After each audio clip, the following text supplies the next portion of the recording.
তুমি তো রান্না করতে ভালোই পারো, একটা খাবারের দোকান দাও না। ঠিক আছে।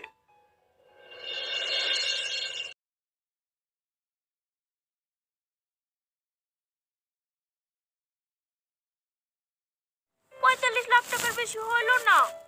ঠিক আছে মা, ও কোনো ব্যাপার না, বাকিটা আমি ম্যানেজ করে নেবো। ছুটি ছুটি খেলো।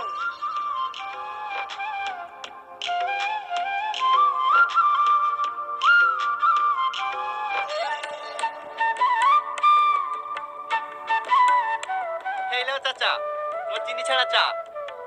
চোখের অপারেশন কোথায়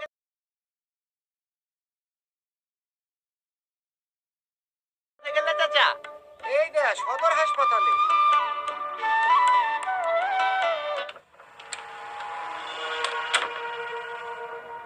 তোমাকে আমি থাকতে বলেছি? না। তাহলে থাকলে কিসের লেগে?